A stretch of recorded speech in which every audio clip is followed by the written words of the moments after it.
Good evening and welcome to the 2021 State of San Diego County Address. Thank you for joining us.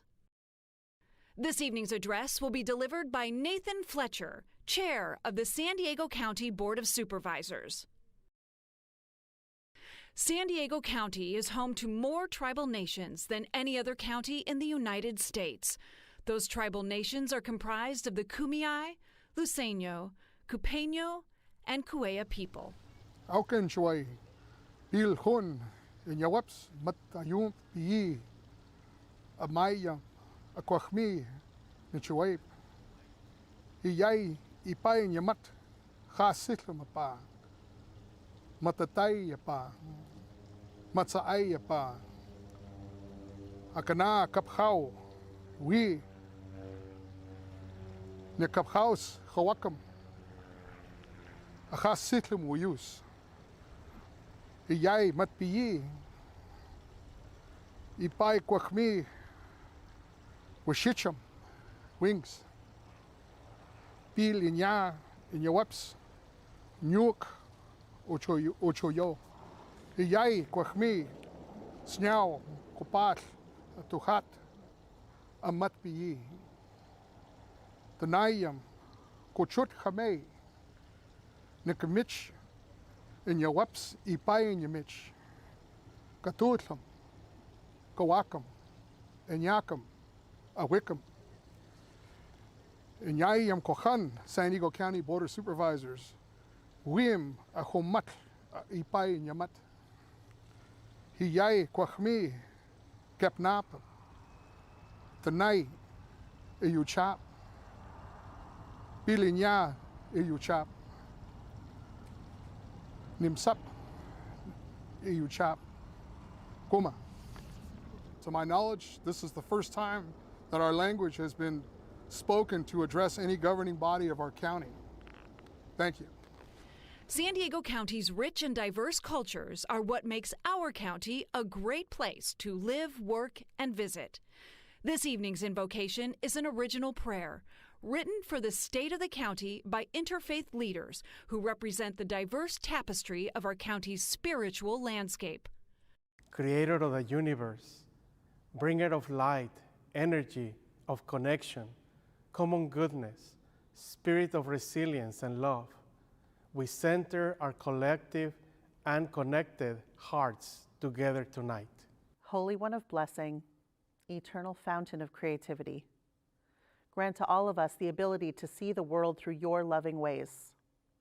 Help us to right the wrongs of the past, to dismantle the laws and regulations designed to create and maintain second-class existence for your people of color, your indigenous people, and all your people, our neighbors, whose ethnic heritages have been used as an excuse for the trampling of their humanity, their dignity, and the diminishment of their rights and opportunities. From housing restrictions to still unpaved streets, from fracking adjacent to indigenous communities to the school to prison pipelines. Give us the strength to say enough. Invigorate us, God, in this urgent and sacred work. Give us resilience, strength, connection, and love. Almighty God, the source of hope, we remember those who travel across countries and continents, seeking opportunity, freedom, peace, justice, and refuge. We remember those who are turned away, those who are attacked, those who are torn from their families, and those who have lost loved ones to violence in all its forms.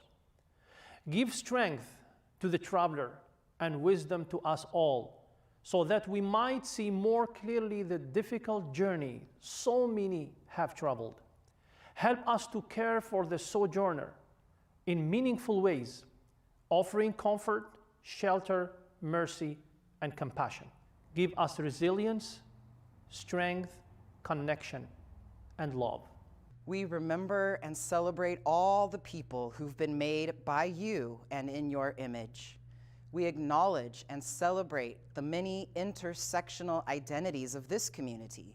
We see the life, creativity, emotional labor, advocacy, joy, academic success, manual labor, and all the worth that is added by the lesbian, gay, bisexual, transgender, non-binary, gender fluid, straight, cis, and especially transgender women of color who endure the most violence. We pray for an end to the chains of systemic, religious, social, economic, and intellectual oppression against the communities of sexual and gender identity minorities. Inspire us to siblinghood, common good, and correctly using people's pronouns. Give us resilience, strength, connection, and love. Spirit of call and inspiration, we remember our leaders and the sacred duties placed upon them. We lift up our leaders in our communities and in our workplaces, leaders in our places of worship and our humanist organizations, leaders in our places of business and town councils, leaders in our cities and our county, leaders in our districts and our state and our country. Guide them with wisdom and compassion, inspiration and commitment to the public good. Give them resilience, strength, connection, and love. Our God, I graciously ask you to be the God you promised to be in your word. Be a healer to those who've contracted the coronavirus. Strengthen those who are recovering. Comfort those who've experienced a loss, whether it be a loss of a loved one, a loss of a job, a loss of a home, or an opportunity to further their education. Protect those who are caring for a world rocked by this problematic pandemic. God, I also ask that you heal the pain caused by this pandemic that's not physical. I ask that you heal those who are struggling with anxiety, depression, stress, or any other emotional trauma caused by these trying times. Your word says that you are near the brokenhearted, and God, we need you near us now. Give us resilience, strength, connection, and love. Creator of the universe, bringer of light, energy of connection. Common goodness, spirit of resilience and love. As faith leaders across traditions, we join you and the good people of San Diego County to bring this prayer into being so that the light of resilience, strength, connection, and love shines within us all. Amen. And leading us in reciting the Pledge of Allegiance tonight are school children from throughout San Diego County. Put your right hand over your heart. Ready, begin. I pledge allegiance To the flag of the United States of America and to the republic I would adapt one nation under God, indivisible, with liberty and justice for all. Singing the national anthem this evening is a dedicated registered nurse from UC San Diego Health, the first hospital system in the region to treat patients with COVID-19. Oh, say, can you see by the dawn's early light what so proudly we hailed at the twilight's last gleaming, whose broad stripes and bright stars through the perilous fight o'er the ramparts we watch were so gallantly streaming, and the rockets red glare, the bombs bursting in air, gave proof through the night that our flag was still there.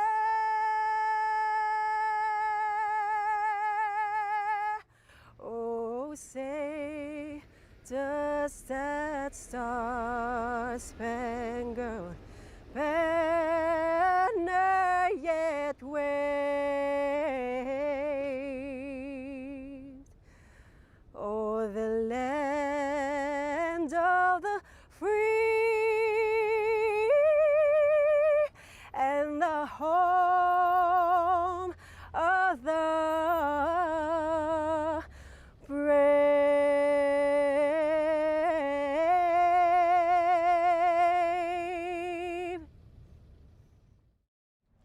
evening.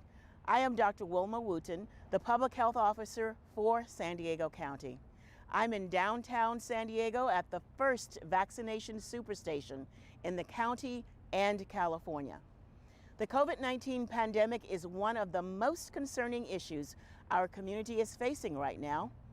The vaccines administered here and at many other vaccination sites across our region play a significant role in getting our region back to normal.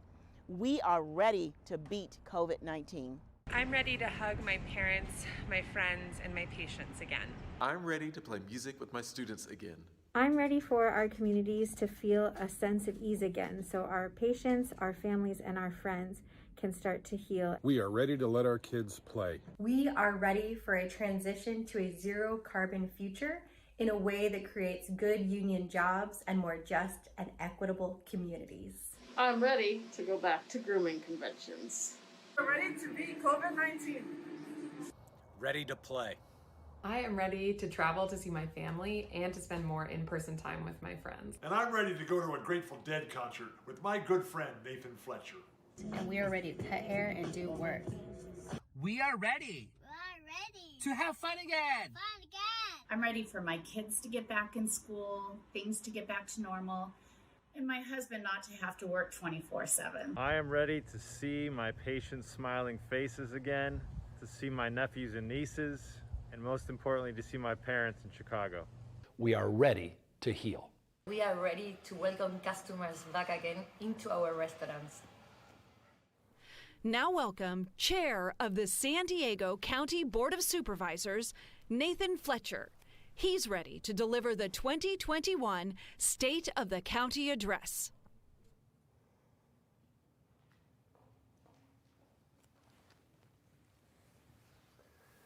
Good evening. I come to you tonight from the county's Emergency Medical Operations Center. 370 days ago, our county was one of the first in the nation to declare a public health state of emergency on COVID-19, activating this site and others to respond. From this modest warehouse, our region's massive mobilization was equipped. Masks, ventilators, testing supplies, PPE, and now vaccines. At its heart, thousands of dedicated workers responding to the ever-changing, incredibly challenging pandemic of the last year. A year that has tested us and at times divided us. A year of tremendous sacrifice and tremendous loss. A year that has shown us the very best of each other and sadly some of the worst. But through it all, we never gave up.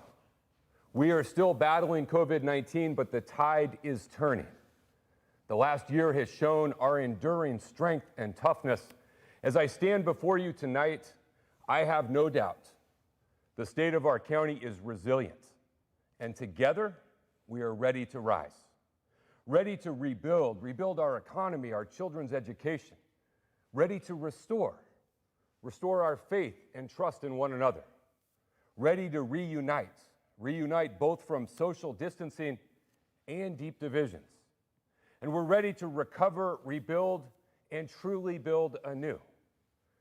And so tonight, I present to you progress in our fight against COVID-19, along with plans to set our county government in a new direction. We don't simply strive to get back to normal. We want better than that. Our commitment is comprehensive action to make life fundamentally better for all. COVID's conflicts get the attention, but our commitment to one another, that is what's kept me going through the darkest moments. I see that in Cam Fomby, a Marine Corps veteran and restaurant owner who didn't protest the public health orders, he prioritized them. Because in his words, you can rebuild a business, you can't rebuild a life. The perseverance of Elisa Barnett with the San Diego LGBT Community Center, on the streets delivering groceries to homebound seniors. I see our resilience in Michelle Pingol, a nurse who has spent a year fighting to save lives from COVID-19. She wowed us with the national anthem.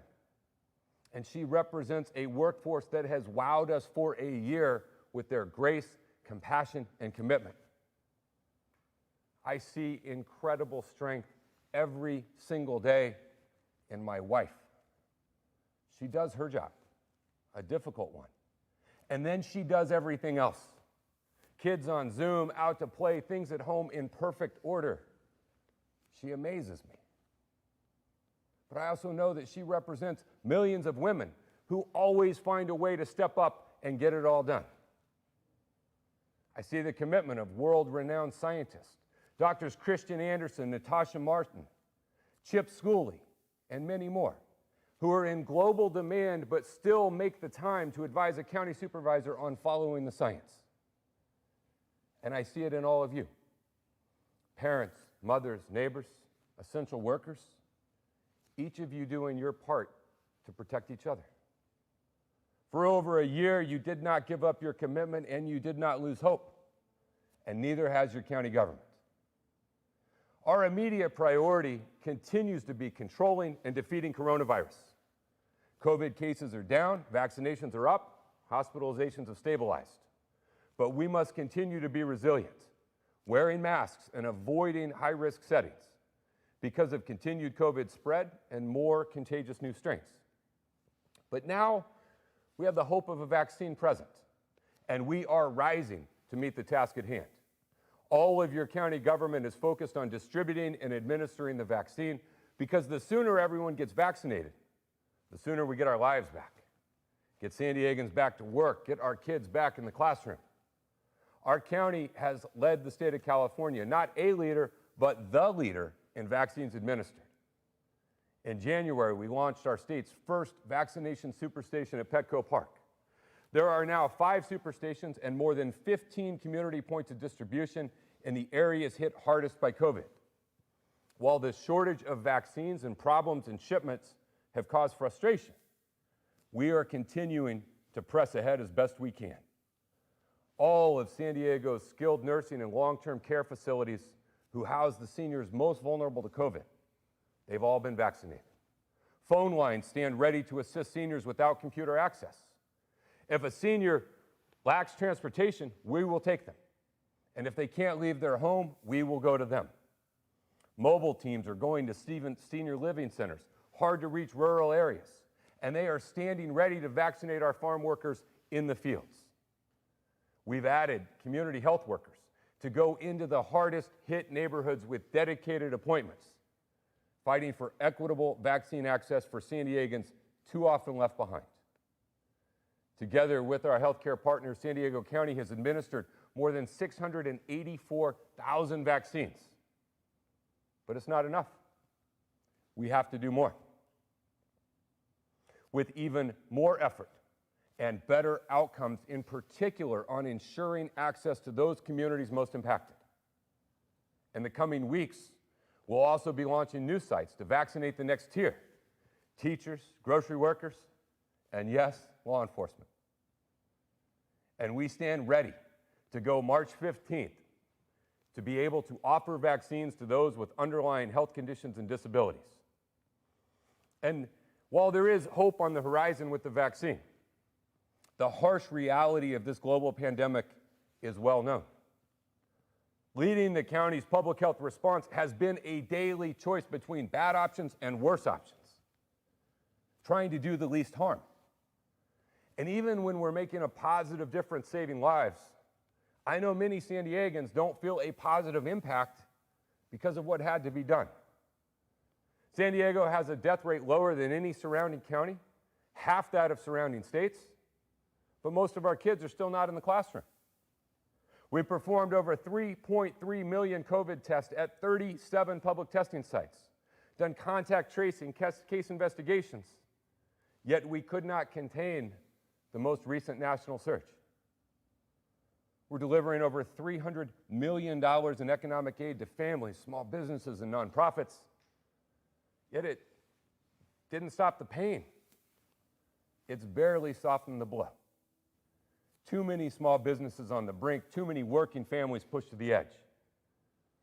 Last year was a year of inaction from Washington, though we know hope and help is now on the way. The reality COVID has made clear is that this is not just a global public health pandemic. We see clearly there is a pandemic of inequality that we must stamp out, a pandemic of injustice that we must overcome, a pandemic of intolerance that we must unify against. And so tonight, let us resolve to continue our fight not only against the coronavirus, but continue our fight against all the underlying conditions that have made this response so hard. From real action to tackle climate change, to substantive, not performative work on racial justice, from economic opportunity to education, clean air and water to protecting our immigrant population, from mental health care to housing and homelessness. Let's take action to make county government truly work for every San Diegan. And to our county workers, who are the backbone of our county government, I value you, I appreciate you, and I will always be here to support you. And now, with spring coming, with hope on the horizon, we must look towards the future and the incredible opportunities ahead. My first action this year as chair of the Board of Supervisors was setting in motion a new progressive agenda for a new era in county government. We will always honor our commitment to the unincorporated communities. And even with crime at historic lows, we cannot lose our focus on public safety. But we have an opportunity to do more, making justice, fairness, and opportunity a core principle guiding our actions. The legacies of the original sin at the founding of our country, they're still present today in all parts of our society: land use, environmental, economic, criminal justice. We face the reality a black baby born in southeastern San Diego will live on average 10 years less than a white baby born in La Jolla. The reality a Latino child in Barrio Logan is 7 times more likely to have asthma than a white child in Solana Beach. The average life expectancy of a trans woman of color is just 35 years. A perpetual wage gap that sees workers of color and women paid less for the same work than white men. Our community can't rise to its full potential if so many San Diegans are prevented from ever rising at all. That's why we brought back the Human Relations Commission, to empower the community and strengthen the Citizens Law Enforcement Review Board to provide more oversight. We declared racism a public health crisis to break down barriers keeping communities of color from accessing the health care they need. This past year, we also established the county's new Office of Equity and Racial Justice with a mission as profound as it is broad: to incorporate equity and racial justice into all our policies, all our programs, changing our culture. We must add to this office the requirement for an annual racial equity report to assess our impacts and progress based on data. Let's hold ourselves accountable to see if our rhetoric matches our record. Intentional government policies created these racial inequities, and it will take intentional government policies to change them. Overcoming persistent inequality will remain a permanent focus of county government. Overcoming the economic consequences of COVID-19 remains one of our most critical challenges. San Diego's working people and small businesses are resilient, and I know that together we can rise out of this crisis. I see this spirit in C.J. Martin of Invictus Fitness. He closed when COVID first hit, then went outdoors, went back indoors, now back outdoors. He struggled but endured, keeping his workers employed and his gym open safely. He is truly an unconquerable soul. I see it in all the working people struggling out there, those who are laid off and all those who don't have the luxury of working remotely. They get up and clock in every single day. I see you. I know how hard it's been. And your county government is committed to doing our part and more to help. Last year, we launched the Small Business Stimulant Grant Fund with almost $50 million in emergency relief for local businesses and the San Diegans they employ. In partnership with the San Diego Foundation, we organized the COVID-19 Community Response Fund, aiding over 2.4 million San Diegans disproportionately impacted by the pandemic. And we delivered income replacement stipends for those who contracted COVID. But there is much work ahead. Working with Supervisor Joel Anderson, we will develop strategies to help rebuild and relaunch our local economy safely. And we won't leave small businesses or industries hardest hit by COVID behind. We will also join the call of the San Diego Regional Economic Development Corporation to increase county contracting with local businesses. Just a 5% increase would inject $75 million more into our annual economy. But building a brighter future in San Diego means that we can't just ease the economic pain COVID has caused. We have to restore fairness and opportunity for all San Diegans, especially to those whom opportunity has long been denied. I believe county government has a big role to play in combating income inequality. This recession is the most unequal recession in American history. And we must fight to fix all the economic inequalities COVID has exposed. The policy decisions we make in this county on wages, job security, public health funding must always demonstrate a commitment to the worker who held our communities together in this tough time. And this starts with our county government coming in line with other jurisdictions by adopting a living wage ordinance, because no one who works full-time should live in poverty. In the coming weeks, I will also be bringing forward a measure on worker recall and retention. We have to make sure those who lost jobs due to the pandemic have a fair shot to get them back when their businesses reopen. This year, working with our district attorney, we will launch a workplace justice initiative to crack down on wage theft, to protect low-wage workers from exploitation. And I will follow that up with the proposal to create the county's first ever Office of Labor Standard Enforcement, because you can't have a fair economic recovery if working people don't get a fair shake. And now let me say something you've never heard a chair of the San Diego County Board of Supervisors say. Unions, those in organized labor, are our partners and allies critical to rebuilding San Diego's economy fairly.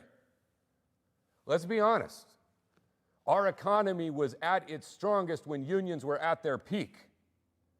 The decline in union membership has tracked directly with the decline in the middle class and with the rise in income inequality. The fight for good middle-class jobs means the support of worker efforts to organize and join a union. And supporting San Diego's workers, our caregivers, janitors, hotel workers, our construction workers, and nurses, that means supporting San Diego's unions. And we are incredibly fortunate in San Diego to have a balanced economy. The military is our anchor, one of the world's largest biotech hubs on the cutting edge of the innovative economy, and our beautiful weather, laying the foundation for our tourism sector. But we can build on these strengths by attracting new industries that create good jobs for San Diegans. We are currently in the new golden age of television. More streaming, new platforms, more content than ever before.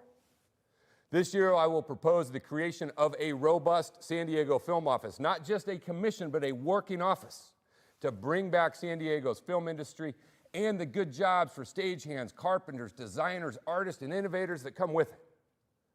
Working with regional governors, we will streamline and expedite permitting, make government-owned facilities accessible, consolidate community services needed to attract the entertainment jobs to the future of San Diego. And as we transition to a clean energy economy, we will ensure the investments we make going green. Those investments will go to creating good jobs for local workers. The opportunity to see generational investments in infrastructure has the potential to build the communities we need and provide the jobs our people deserve. Electricians, engineers, entrepreneurs, everyone has a role to play in building San Diego's future. Throughout this pandemic, mental health challenges and substance abuse have been rising. And it's now time we rise to meet this challenge. Even before COVID, as a candidate for this office, I made clear my highest long-term priority is rebuilding San Diego's behavioral health system, the combination of mental health and drug treatment services. Right now, an underfunded and outdated system just shuffles patients, especially those experiencing homelessness, from one crisis institution to the next without making a lasting difference. Last year, we launched a $25 million behavioral health impact fund designed to jumpstart an expansion of critically needed care. In the coming weeks, I will announce its initial results, and when San Diego sees the impact made, I know there will be demands to do more. We can and must build a network of comprehensive behavioral health care that delivers the right services to the right person at the right time. We must move from crisis care to continuous care. We must integrate behavioral health fully into the actions to reduce homelessness. That's why in recent weeks, we launched a new approach to the most common and often most dangerous entry point into behavioral health, a call to 911. The vast majority of emergency behavioral health calls law enforcement receives, over 59,000 a year, are about providing medical assistance, not making arrests. The county's new mobile crisis response teams, begun as a pilot program in North County, are replacing cops with clinicians on behavioral health calls. It's already delivering results by de-escalating dangerous situations and providing treatment, not punishment, to people in crisis. I appreciate the work of our district attorney in this effort. Over the coming year, we plan to take this innovative program countywide and fully integrate it into the 911 system. But we must recruit more behavioral health professionals, those in critical need to make this program and our entire expanded system a success. We face a steep shortage of essential mental health workers. To tackle this challenge, I'll be convening the first of its kind San Diego County Behavioral Health Workforce Conference, bringing together the heads of our major universities and community colleges to bring a new crop of behavioral health professionals to the front lines of this fight, so we make real progress on behavioral health and also create a pipeline for thousands of good-paying careers along the way. But the right response still has to direct people to the right place to get the right care. That's why I fought last year to create the Hillcrest Regional Crisis Hub. Previously an abandoned building planned as a site for more luxury condos, but instead we're building a world-class center for behavioral health recovery. And more hubs like this are on the way to serve every region of our county. And when individuals are ready for discharge, it won't be back onto the streets with no ability to access follow-up care. They will be paired with a care coordinator, someone to help them navigate housing, access services, and be a source of ongoing stability and support that they can count on. That's just a part of our larger effort to break the cycle of poverty, addiction, disease, and incarceration. The county board just voted to abandon the long-failed war on drugs and embrace harm reduction to address substance abuse, a 180-degree shift from the past. We launched our Accelerated Connections to Treatment program to bring vital drug treatment into our mental health hospital. And the next week, we will be issuing a standing order from Dr. Wilma Wooten enabling community-based naloxone to prevent opioid overdose, with medication paid for by the state and distributed peer-to-peer, all through a county clearinghouse. But we know supportive housing goes hand in hand with effective drug treatment. And in the coming months, I will unveil a proposal and location to make significant progress on both. No doubt we will face opposition, but we can no longer let the "not in my backyard" naysayers prolong suffering on our streets and our neighborhoods. And all of these efforts will help reduce homelessness. But the creation of a new county Department of Homeless Solutions and Equitable Communities is critical to streamlining our regional response. This office will allow us to work more closely with local cities, in particular a renewed effort with Mayor Todd Gloria on maximizing available state and federal resources. People are hurting, neighborhoods are suffering, and we have to do better. Doing better on mental health also means restoring humanity and improving health care in our jails. And on this front, I have some news. Earlier this week, Sheriff Bill Gore and I came to an agreement on a new framework for health care in our county jails. Sheriff Gore will put a stop to the expansion of outsourcing health care, and together we will seek a significant increase in the number of county health nurses, county mental health professionals, and county drug treatment providers in our jails. We will embrace services like medication for addiction treatment and a new focus on connections into ongoing care upon release. I appreciate the sheriff's collaboration. We share the same goal, treating people humanely and lowering recidivism. Now we share the same plan. All of these efforts, when taken together and when accomplished, will make San Diego a national leader in treating behavioral health challenges as the real healthcare challenges they are. But more importantly, they will touch and transform lives in unprecedented ways. We all know someone who has struggled with addiction or a mental health injury. They are our brothers, sisters, children, parents, our friends, our neighbors. They are all of us. And for all of us, we're ready to meet this challenge. The pandemic has also brought great hardship for our kids. I want to take a moment to recognize the nothing less than heroic efforts of the county's child welfare workers, who never stopped serving our community's most at-risk kids, even at the height of COVID surge. They've shown resilience throughout this crisis, keeping at-home visits, safety inspections, kids counseling going in this critical time.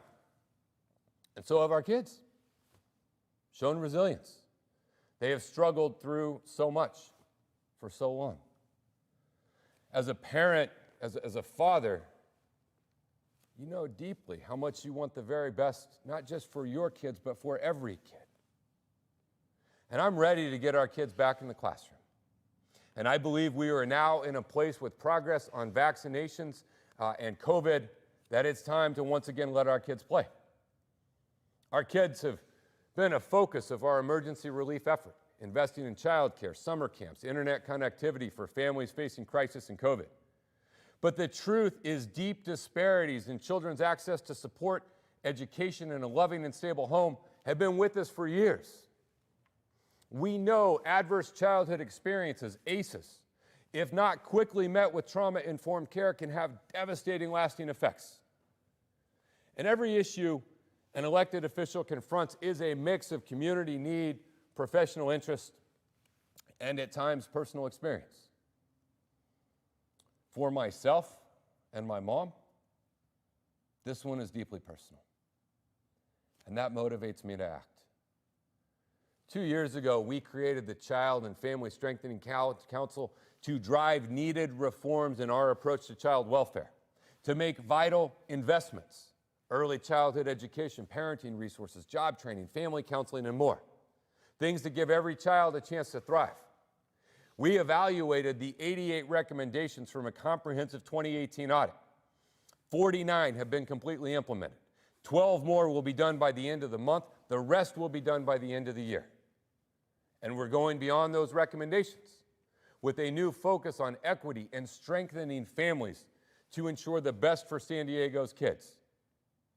That includes a new transformative proposal I am excited to bring forward.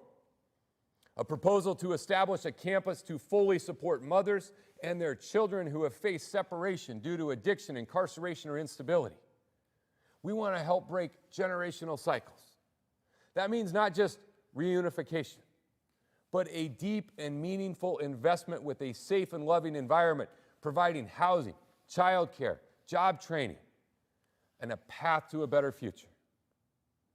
In my post as chair of the Child and Family Strengthening Council and the First Five Commission, I will bring forward a working families legislative platform with our state, local, and national counterparts to enhance resources and support for the things we know are most critical for families to thrive: early childhood education and affordable quality childcare.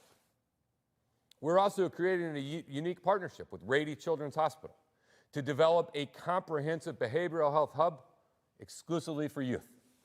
This will greatly expand clinical services to support children and families.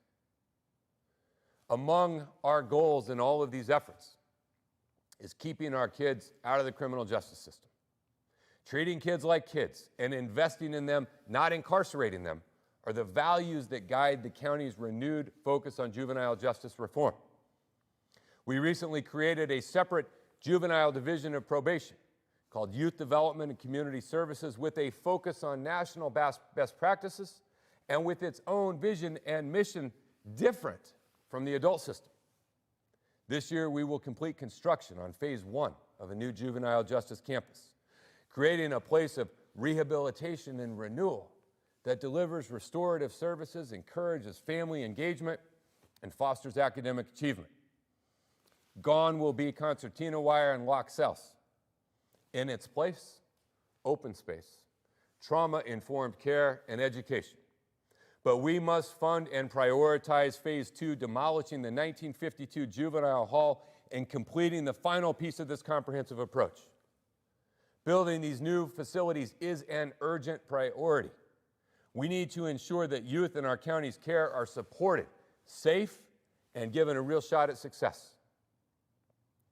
Along with these new programs, we're advancing systematic policy reforms on juvenile justice, de-escalation and implicit bias training to reduce the use of force, trauma-informed care, restorative practices that take into account adolescent brain development to increase the true support that kids need.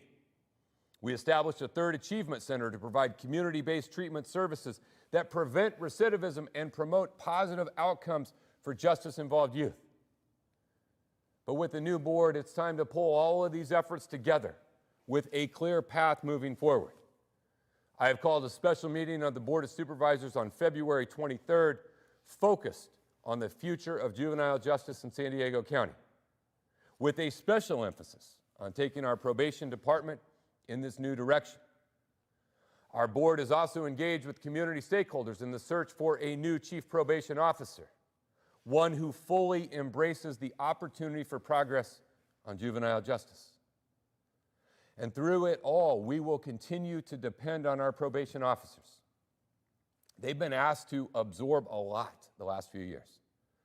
Transformative change in staffing, direction, policies, and procedures. But we're going to work through all of these issues together, knowing that we all share the same mission: safe communities, thriving youth, and a recovery from COVID that doesn't leave our children behind. Every child deserves love, and every parent loves their child. Your country of birth or immigration status cannot impact the universal power of love for one another, and it should not impact our ability to show empathy and compassion. 2 years ago, I saw San Diego come together. A county building, state funding, heroic nonprofits, all to provide a comprehensive response to meet the need of people seeking asylum.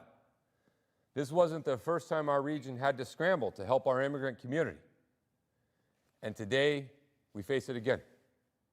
This year, we must commit ourselves to completing the work of having a dedicated shelter location for our refugees and asylees, one that can ramp up and ramp down based on the need. We stand ready as a region to shelter people from fire or flood. We must do the same here. And to coordinate these efforts and others, Supervisor Nora Vargas and myself will be proposing the creation of a county office of immigrant and refugee affairs. Perhaps the only positive surge in this pandemic has been the surge of San Diegans turning to outdoor activities to stay active and healthy. San Diegans are asking for expanded access to the parks, beaches, and natural treasures we all love and have come to rely on and appreciate even more during COVID. And the public expects action to ensure clean air and water and protect our environment for generations to come. The days of the San Diego County Board of Supervisors denying climate change are over. My first meeting as chair, Supervisor Lawson Reamer and I set in motion a climate action plan for San Diego County that will not only meet state goals to reduce carbon pollution, but exceed them. A plan to achieve 100% renewable energy, a pathway to a zero carbon economy, community choice energy that generates clean energy and good clean energy jobs, a region-wide response to the increasing threat of wildfires due to climate change, protecting both communities at risk and brave firefighters. And while Supervisor Desmond and I have had our differences, I know we agree on our commitment to fire safety and also agree on the need to better utilize our paramedics in the backcountry to provide community health care services. The pandemic has also brought a renewed urgency to the cause of environmental justice. According to Harvard researchers, people living in areas with poor air quality are more likely to die of COVID-19, and that is wrong. Everyone has a right to clean air, clean water, and a healthy life. When I joined the Board of Supervisors, I pushed to expand the county's water and air quality monitoring, especially in the most polluted communities. Now, a newly reorganized San Diego Air Pollution Control District will do even more to make the air our children breathe clean. Together with the California Air Resources Board, on which I serve, we're going to address San Diego's air quality challenges with bold steps forward. Some are underway, like the Advanced Clean Truck Rule that will reduce diesel truck emissions polluting residential neighborhoods, pollution control measures for commercial harbor craft so we keep San Diego Bay clean and safe, a redoubled effort led by Supervisor Vargas to clean up the toxic sewage in the Tijuana River with an active and engaged federal government. And Supervisor Lawson-Remer will lead our efforts to finally address our stormwater infrastructure failures and growing funding gap. San Diego County recently adopted a landmark electric vehicle roadmap, setting us on the right course. But the governor's bold announcement, putting our entire state on the path to zero-emission vehicles, inspires us to do more and faster. But another step we must take, focused on helping those hardest hit communities from air pollution, is to put in place something that can actually help them. This year, I will launch an effort to expand access to affordable used electric vehicles for low-income San Diegans. Most people can't afford a Tesla, but the sooner we all transition away from polluting fossil fuels to zero-emission vehicles, the better off we will all be. I'm also passionate about expanding opportunities for families to enjoy the outdoors together. There is nowhere better to start than in our own backyard, the County Waterfront Park, visited and enjoyed by more than 250,000 people every year. An amazing regional asset built by the previous Board of Supervisors. And now we're going to build on its beauty. To maximize an underutilized area, I'm bringing forward a plan to add a dog park, outdoor basketball, pickleball, which is apparently the new hot thing, and a world-class t-ball and wiffle ball field. To harness the excitement we all feel for our Padres, the ball field will be designed and built in partnership with the San Diego Padres. Let's replicate the feel of Petco Park for our little t-ball stars. And maybe we name it in honor of a Padre we know will be here for at least the next 14 seasons. And in a quieter corner of the park, in a proposal that may only excite me, we will add outdoor chess tables to bring a beautiful game into our beautiful outdoors. And keep geeking out with me for a minute here. In the new year, with the new school year, my office will provide a countywide chess program for students in underserved communities and an annual outdoor tournament to identify San Diego's best. Most of these improvements can be completed by next summer if we move quickly. But in the long term, I will work with the Port of San Diego because I fully support an idea in their master plan to realize a tremendous vision of the waterfront park. Let's extend it all the way to the water. Closing Harbor Drive to car traffic can revitalize a whole section of our city. Outdoor dining, walking, and bike paths all along the waterfront, making our county building the gateway to a recharged regional asset with connections to transit, world-class destinations like the Midway Museum, our cruise ship terminal, and so much more. It's also time our county government fully engage in helping complete the San Diego River Park. 2 decades ago, this visionary effort started with the tremendous leadership of Senator Chris Kehoe. And now our generation must help finish the job.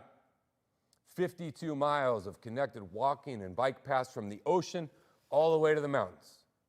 I am proposing the creation of an enhanced infrastructure financing district to permanently fund the development and maintenance of this system of trails. Together with our partners who have worked on this for years, our regional allies, including Mayor Gloria, Council Members Campbell and Campillo, our tribal leaders. Together, we will convene a working group with a 90-day window to develop a strategy for funding, for connection, and for moving forward on our river park. It'll go along urban corridors through the backcountry, all the beauty of San Diego available for the entire world to enjoy. COVID has made so clear how the health of our environment shapes the health of our communities. And San Diegans can expect a renewed commitment from their county government on both. We've laid out a broad, sweeping agenda. Some will say too ambitious. But the moment requires it, and we are ready to lead. While the last year has been tough and the road has been very long, San Diego remains resilient and a spirit of renewal is here. Throughout COVID, we leaned on one another. We had to dig deeper to summon the strength when it felt like we couldn't go on anymore. But the collective actions of a community of people came together, with everyone doing their job. What I've seen over the last year, it reminds me of what I saw during multiple combat deployments as a Marine. It's long, difficult, full of grief, heartaches, progress, and setbacks, ups and downs. But when I was there every day, we got up, we got in the fight, we did our job. And like COVID, and like combat, they both will leave some scars, some loss, some things that we will never completely shake. But they also both will leave a lasting legacy of a community that came together to confront the most challenging issue of our lifetime. I am proud of San Diego County, both where we stand and where we are headed. We have come through the darkest winter, and we are truly headed into a brighter spring. We are ready to recover, ready to reunite. Together, we are ready to rise. Thank you for joining me this evening.